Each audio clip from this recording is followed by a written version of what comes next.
And I wonder, is it steadfastness that keeps most of us from questioning our memories? Or fear of the pain that questioning would exact?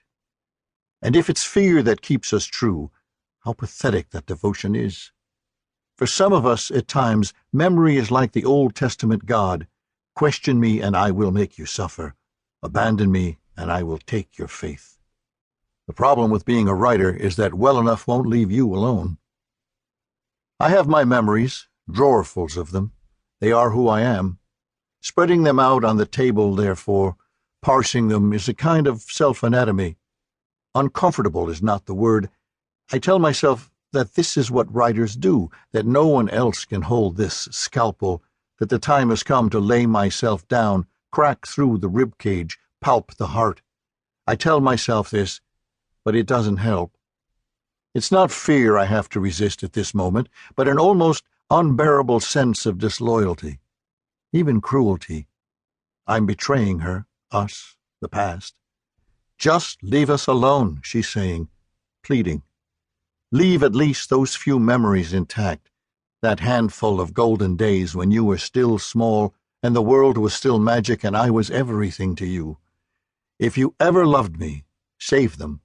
If you respect nothing else, at least respect what was. Remember it and draw a line. But it's no good, Ma. You raised me too well, gave me too much, started undoing your own work a few years too late. It's a different you I hear now, the one who, were I to listen, would give me a look of disappointment bordering on disgust. And you call yourself a writer, you'd say. What's the matter? You want people to like you? And you turn back to your book, dismiss me. It wasn't worth talking about. When it came to writing, there was only one law. It was very simple. Go anywhere. Tell all the truth as you see it. If I didn't have the guts, I should consider politics. It's interesting how, once you begin excavating the past, dates change, chronologies adjust.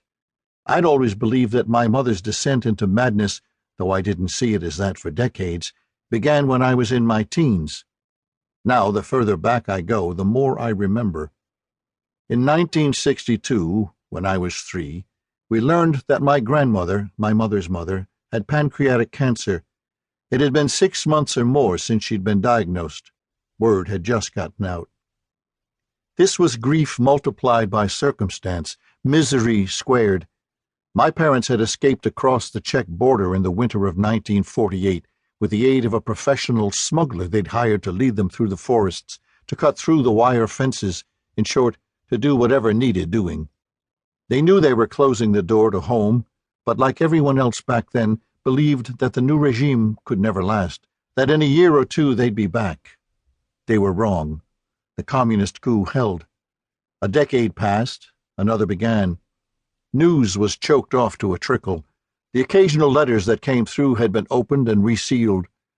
14 years after my parents' escape, the warrant for their arrest was still active. Returning was unthinkable. And now my grandmother was dying. There was nothing to do.